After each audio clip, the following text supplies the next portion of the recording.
Olá pessoal, uma boa tarde para todos. Aqui quem vos fala é Geovaci Martins da Rocha. Estou de volta com mais um vídeo através do canal Social Cristão, tendo em vista que o canal Política e Religião foi bloqueado.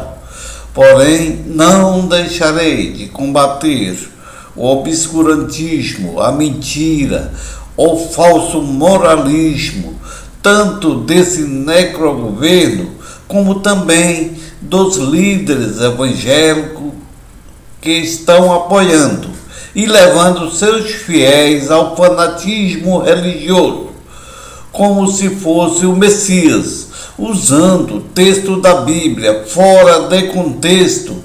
Hoje é sábado, dia 11 de setembro de 2021, que nos faz lembrar de 20 anos atrás, quando aconteceu o lamentável episódio da queda das torres gêmeas do complexo empresarial do World Trade Center, em que morreram milhares de pessoas nos Estados Unidos da América. Peço que dê o like ou dislike, se ainda não fez a sua inscrição no canal, faça agora e aperte o sininho e faça a opção todas para receber notificação do próximo vídeo. O assunto que estarei trazendo é: conhecereis a mentira e a mentira vos aprisionará, diz Barroso em recado claro a Bolsonaro. O ministro do STF rebateu as manifestações do golpista de Jair Bolsonaro, que diz em 7 de setembro que não será preso por canalhas. Quero trazer essa notícia e já trazer o meu comentário. Antes de adentrar o assunto do título do noticiário, quero trazer breve histórico do contexto envolvendo o STF e STE. Todos nós já sabemos porque os ministros do STF e STE estão passando por esses ataques de Jair Bolsonaro e seus seguidores. Foi justamente o ministro Barroso, que era o relator no TSE, que votou para rejeitar a candidatura de Luiz Inácio Lula da Silva, tirando ele das eleições de 2018. E para abrir as portas para Jair Bolsonaro estar onde está hoje. E até hoje o STE e STF têm sido leniente com os crimes de Jair Bolsonaro, até porque eles só agem quando estão sendo atacados pessoalmente, e não somente por causa da corrupção e dos crimes cometidos por Bolsonaro. Voltando ao assunto principal, que é sobre a resposta do presidente do STE, o ministro Luiz Roberto Barroso, que rebateu manifestação do golpista de Jair Bolsonaro, que disse no 7 de setembro que não será preso por canalhas. O ministro do STF, Barroso, em seu discurso, superou o do presidente do STF, Luiz Fux. Foi com muita conversa, mas pouco conteúdo. Quanto ao discurso de Barroso, foi mais incisivo nas palavras, mesmo que de forma mais culta, tanto que usou pelo menos 4 adjetivos pejorativos a Bolsonaro, que são mentiroso, covarde e farsante. Alguns nas entrelinhas. Vejamos o vídeo. Prezados colegas, faço um breve pronunciamento na qualidade de chefe da Justiça Eleitoral a propósito dos eventos e pronunciamentos do último dia 7 de setembro. O presidente do Supremo Tribunal Federal, ministro Luiz Fux, já se manifestou com relação aos ataques àquele tribunal e aos seus ministros e também às instituições com o vigor que se impunha.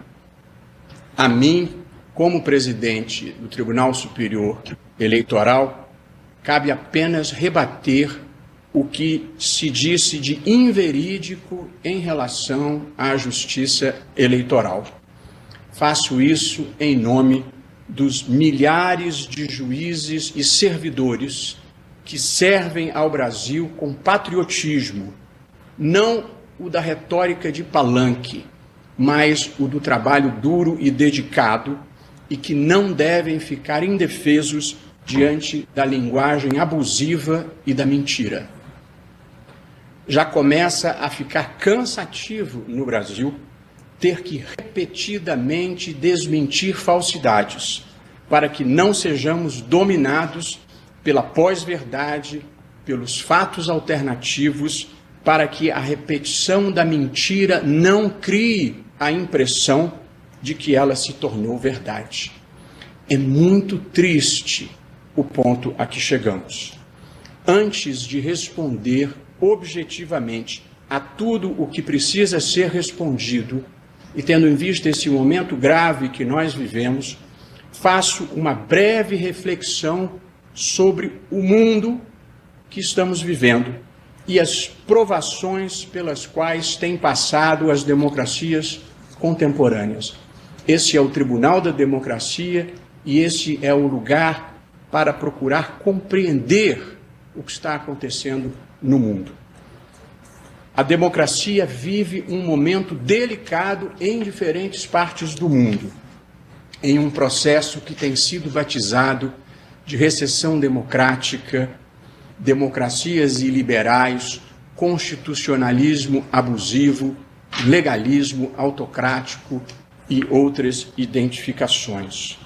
Os exemplos foram se acumulando ao longo da história. Hungria, Polônia, Turquia, Rússia, Ucrânia, Geórgia, Filipinas, Venezuela, Nicarágua, mais recentemente El Salvador. É nesse clube que nós não queremos entrar. Em todos esses casos que eu citei, a erosão da democracia não se deu por golpe de Estado sob as armas de generais e dos seus comandados. A subversão democrática nesses países a que me referi, ela se deu pela condução de líderes políticos, primeiros ministros e presidentes da República eleitos pelo voto popular e que, em seguida, medida por medida, vem desconstruindo os pilares que sustentam a democracia e pavimentando o caminho para o autoritarismo. Há 3 fenômenos distintos em curso em diferentes partes do mundo: o populismo, o extremismo e o autoritarismo. O populismo tem lugar quando líderes carismáticos manipulam as necessidades e os medos da população, apresentando-se como anti-establishment, apresentando-se como sendo contra tudo isso que está aí e prometendo soluções simples e erradas para problemas graves, soluções que cobram um preço alto no futuro. Quando o fracasso bate à porta, porque esse é o destino do populismo, é preciso encontrar culpados, bodes expiatórios.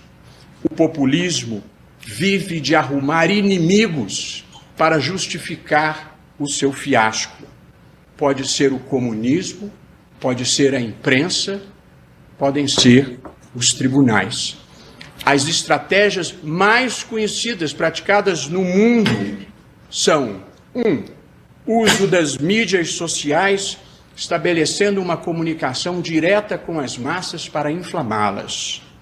2. Desvalorização ou cooptação das instituições de mediação da vontade popular, como o legislativo, como a imprensa e as entidades da sociedade civil. E a terceira estratégia é o ataque às Supremas Cortes ou Cortes Constitucionais, que têm o papel de, em nome da Constituição, limitar e controlar o poder. Em segundo lugar, vem o extremismo, que se manifesta pela intolerância, agressividade e ataque às instituições e às pessoas. É a não aceitação do outro, o esforço para desqualificar ou destruir aqueles que pensam de maneira diferente. Cultiva-se o conflito do nós contra eles. O extremismo tem se valido de campanhas de ódio, de campanhas de desinformação, de meias-verdades e teorias conspiratórias que visam a enfraquecer os fundamentos da democracia representativa. Manifestação emblemática dessa disfunção foi a invasão do Capitólio nos Estados Unidos após a derrota de Donald Trump nas eleições presidenciais. E por aqui não faltou quem pregasse a invasão do Congresso e do Supremo Tribunal Federal. E, por fim, o autoritarismo, que é esse fenômeno que sempre assombrou o nosso continente, a América Latina, e não só a América Latina. Essa tentação permanente daqueles que chegam ao poder. Em democracias recentes, parte das novas gerações já não tem o registro dos desmandos da ditadura, das ditaduras, com seu cortejo de intolerância, de violência e de perseguições. Por isso, muitas vezes, as novas gerações são presas fáceis desses discursos autoritários. Eu vivi a ditadura. Ninguém me contou. E vejo com tristeza, muitas vezes, pessoas que sentem que perderam a fé no futuro e têm saudades de um tempo bom que não houve. Ditaduras vêm com intolerância, violência e perseguições. Uma das estratégias do autoritarismo é criar um ambiente de mentiras, no qual as pessoas já não divergem apenas quanto às suas opiniões, como é próprio da democracia. Divergem quanto aos próprios fatos. Pós-verdade e fatos alternativos são palavras que ingressaram no vocabulário contemporâneo e identificam essa distopia em que muitos países estão vivendo.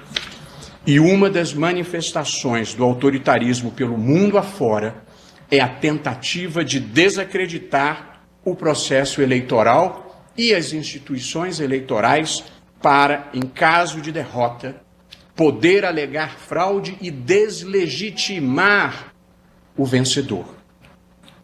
Visto este cenário mundial, no qual nós não queremos entrar, eu falo brevemente sobre o Brasil e os ataques sofridos pela Justiça Eleitoral.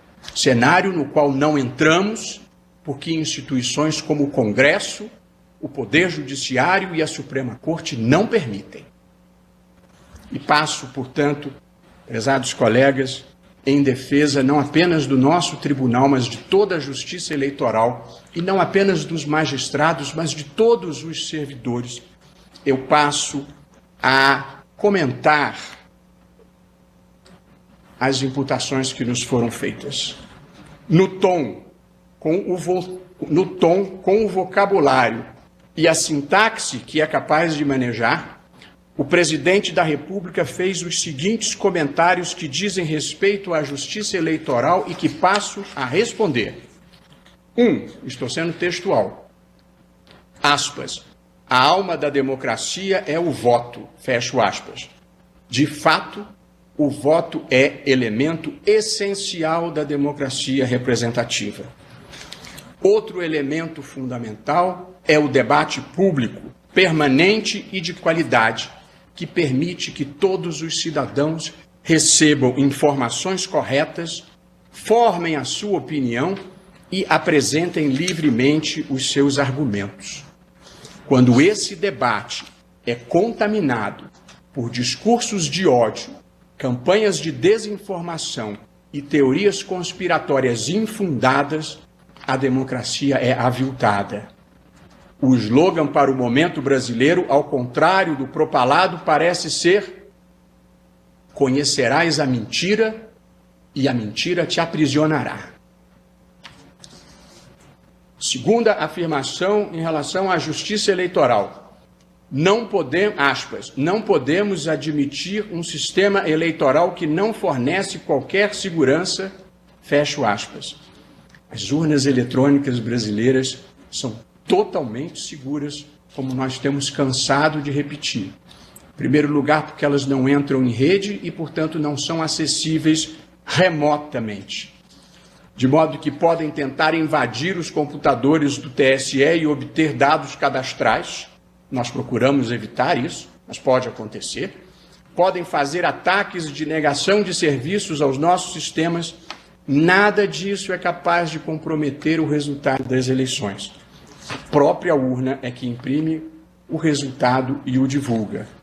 Além disso, repetindo à saciedade, os programas que processam as eleições têm o seu código-fonte aberto a todos os partidos, ao Ministério Público, à Polícia Federal e à OAB, um ano antes das eleições. Estará à disposição dessas entidades em evento público a partir do próximo dia 4 de outubro, quando estaremos a um ano das eleições. Inúmeros observadores internacionais examinaram o sistema com seus técnicos e atestaram a sua integridade.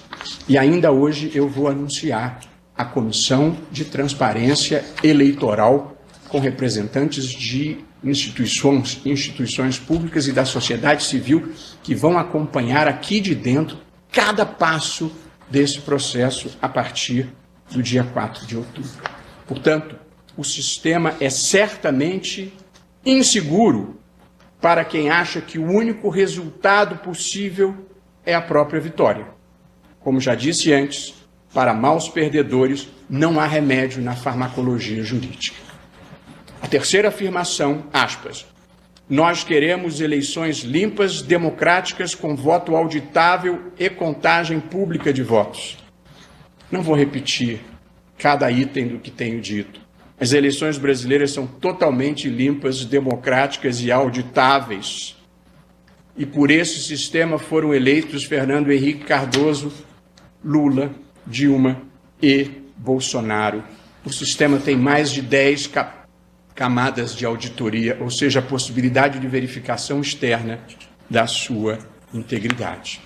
Agora, prezados ministros, população brasileira, contagem pública manual de votos é como abandonar o computador e regredir não à máquina de escrever, mas à caneta tinteiro. Seria um retorno ao tempo da fraude e da manipulação. Se tentam invadir o Congresso Nacional e o Supremo Tribunal Federal, imagine-se o que não fariam com as sessões eleitorais. As eleições brasileiras são limpas, democráticas e auditáveis. Nessa vida, porém, o que existe está nos olhos do que vê. Quarta afirmação. Não podemos ter eleições onde pairem dúvidas sobre os eleitores. Pois bem, depois de quase 3 anos de campanha diuturna e insidiosa contra as urnas eletrônicas, por parte de ninguém menos do que o presidente da República, uma minoria de eleitores passou a ter dúvidas sobre a segurança do processo eleitoral. Dúvida criada artificialmente por uma máquina governamental de propaganda. Assim que pararem de circular as mentiras, as dúvidas se dissiparão. Quinta afirmação, aspas, não posso participar de uma farsa como essa patrocinada pelo presidente do Tribunal Superior Eleitoral. Fecho aspas. O presidente da República repetiu incessantemente que teria havido fraude na eleição na qual ele se elegeu. Disse eu, então, à época, que ele tinha o dever moral de apresentar as provas. Não apresentou. Continuou a repetir a acusação falsa e prometeu apresentar as provas novamente. Após uma live que deverá figurar em qualquer futura antologia de eventos bizarros, foi intimado pelo TSE para cumprir o dever jurídico de apresentar as provas, se as tivesse. Não apresentou. É tudo retórica vazia contra pessoas que trabalham sério e com amor ao Brasil, como somos todos nós aqui. Retórica vazia, política de palanque. Hoje em dia, salvo os fanáticos, que são cegos pelo radicalismo, e os mercenários, que são cegos pela monetização da mentira, todas as pessoas de bem sabem que não houve fraude e quem é o farsante nessa história. Sexta afirmação, aspas, não é uma pessoa no Tribunal Superior Eleitoral que vai nos dizer que esse processo é seguro e confiável. Não sou eu mesmo que digo isso, nem nenhum de nós. Na verdade, até todos os ex-presidentes do TSE no pós-88, 15 ministros e ex-ministros do Supremo Tribunal Federal atestam isso. Mas, na verdade, quem decidiu que não haveria voto impresso não foi o TSE, foi o Congresso Nacional. A esse propósito, e também aqui para desfazer falsidades, eu compareci à Câmara dos Deputados após 3 convites da autora da proposta, do presidente da comissão especial e depois por um convite pessoal do presidente da Câmara dos Deputados. Eu não fiz ativismo legislativo, ninguém do TSE fez ativismo legislativo, nós fomos convidados a comparecer ao Congresso Nacional e participar de um debate público aberto e franco sobre um tema importante que estava sendo discutido. Fui ao Congresso Nacional, sim, e lá expus as razões do TSE. Nós não temos verbas para distribuir, nós não temos tropas. Aqui ninguém troca voto. Fui lá, como vou a todos os lugares, porque eu trabalho com a verdade e com a boa fé. São forças poderosas nessa vida. São as grandes forças do universo. A verdade e a boa fé. A verdade realmente liberta, mas só aqueles que a praticam. Foi o Congresso Nacional, não o TSE, quem recusou o voto impresso, e aliás fez muito bem. O presidente da Câmara afirmou que após a votação da proposta o assunto estaria encerrado. Cumpriu a palavra. O presidente do Senado afirmou que após a votação da proposta o assunto estaria encerrado. Cumpriu a palavra. O presidente da República, como ontem lembrou o presidente da Câmara, afirmou que após a votação da proposta, o assunto estaria encerrado. Não cumpriu a palavra. Seja como for, é uma covardia atacar a Justiça Eleitoral por falta de coragem de atacar o Congresso Nacional, que é quem decide a matéria. Concluo, prezados ministros. Insulto não é argumento. Ofensa não é coragem. A incivilidade é uma derrota do espírito. A falta de compostura nos envergonha perante o mundo. A marca Brasil sofre, nesse momento, triste dizer isso, uma desvalorização global. Não é só o real que está desvalorizando. Somos vítimas de chacota e de desprezo mundial. Um desprestígio maior do que a inflação, do que o desemprego, do que a queda de renda, do que a alta do dólar, do que a queda da bolsa, do que o desmatamento da Amazônia, do que o número de mortos pela pandemia, do que a fuga de cérebros e de investimentos. Mas pior que tudo, a falta de compostura nos diminui perante nós mesmos. Não podemos permitir a destruição das instituições para encobrir o fracasso econômico, social e moral que estamos vivendo. A democracia tem lugar para conservadores, liberais e progressistas. O que nos une na diferença é o respeito à Constituição, aos valores comuns que compartilhamos e que estão nela inscritos. A democracia só não tem lugar para quem pretenda destruí-la.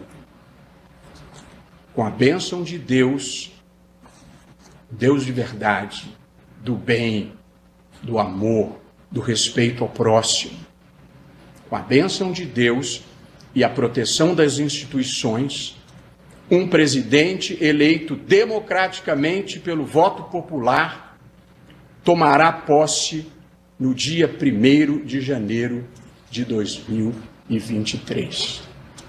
Assim será.